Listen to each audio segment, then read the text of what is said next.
Talent is a curse. Hi, I'm Brian Pombo. Welcome back to Brian J. Pombo Live. And I don't necessarily mean my talent.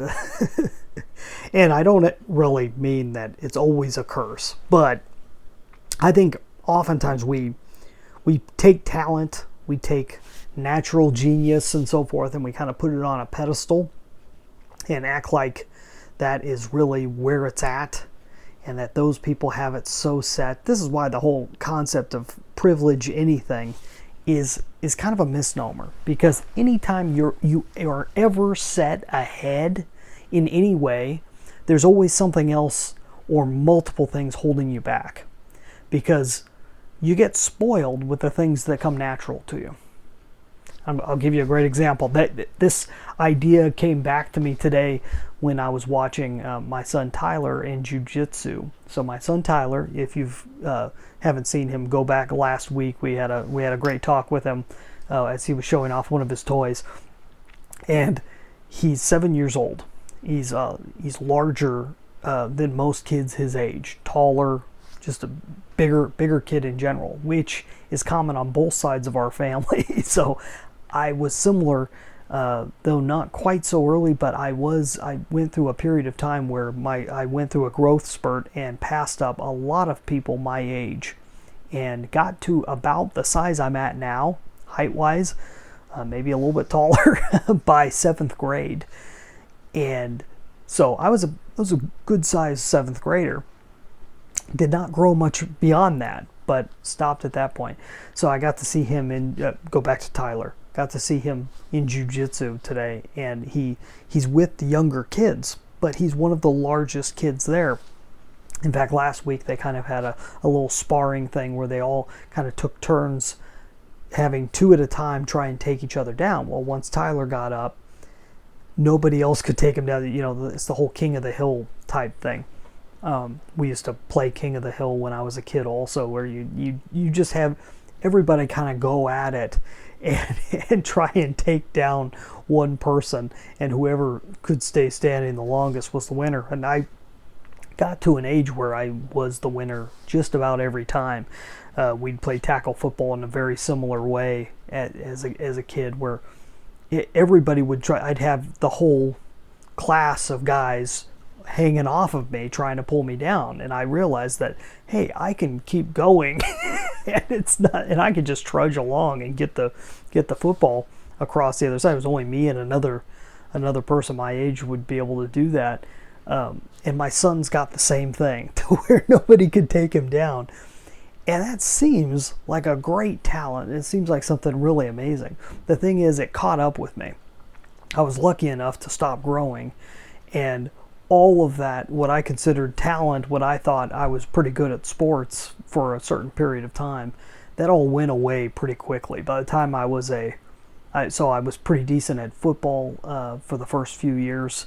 I was the most improved player for my freshman year, and I did pretty good all the way up until came back junior year, and everyone had shot up over me, and I was now the tiny guy on the football team.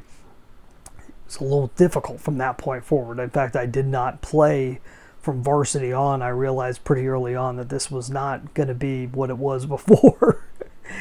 You get spoiled in whatever comes natural, whether it's physically natural or emotionally natural, or, I mean, it could be the way you're raised. It could be the way, just something that comes to you via personality or what have you. And you get spoiled in that. And a lot of times you could take it for granted.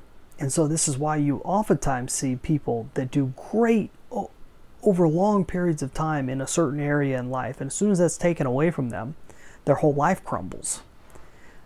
Because they don't have anything, all the other parts in their life have atrophied, in a sense. Those muscles have atrophied. Their ability to work with other people, their ability to do different things, it all goes away because they focus so hard in the one area that they did best. Now, how do you get around that? Okay, you got to know what you're best at. You got to know where your strengths are.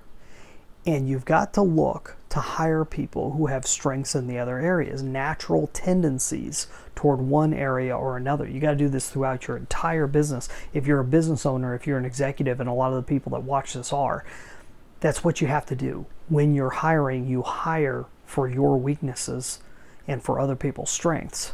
You hire people stronger in those areas to pick up the pieces so that your business can continue growing and moving along. And every time you find that hole that isn't covered by the current teammates, you got to fill that hole with somebody that's got that. Focus on doing that, and then you have to go through quite a few people to find the people with the best character, find people that are aligned with the vision of your company and so forth.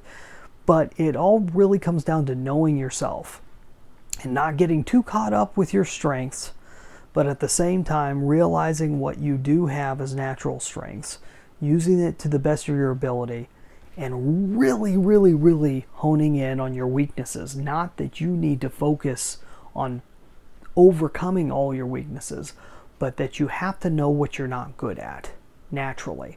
What doesn't come natural to you, you should outsource. Not that you shouldn't get better in certain areas, but you'll figure out what those are.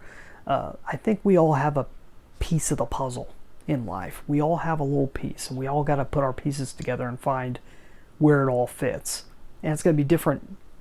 We're going to be creating different puzzles in different times in our lives, but there's someone out there who can help you complete your puzzle.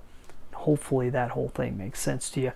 If you're looking for some additional help in the area of strategy, that's something that I've gotten good at skill-wise, but the idea of taking these concepts, I should say, taking these concepts and making them bite-sized to where they're understandable, to where either you could do it on your own, or you can bring me on to help you to do it, or you can bring me on to help your team to do it. Go check out my book. This is the first place I send to everyone, is 9 Ways to Amazon-Proof Your Business. You can get a free copy at amazonproofbook.com, or you can order it wherever books are sold. You can have it tonight. You can get the free copy by going to amazonproofbook.com, or you can get a hardcover and wait a day or two for that to show up. Hopefully you're having a great night, and you had a wonderful weekend.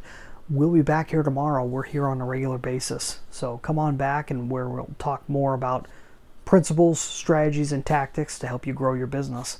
In the meantime, get out there and let the magic happen.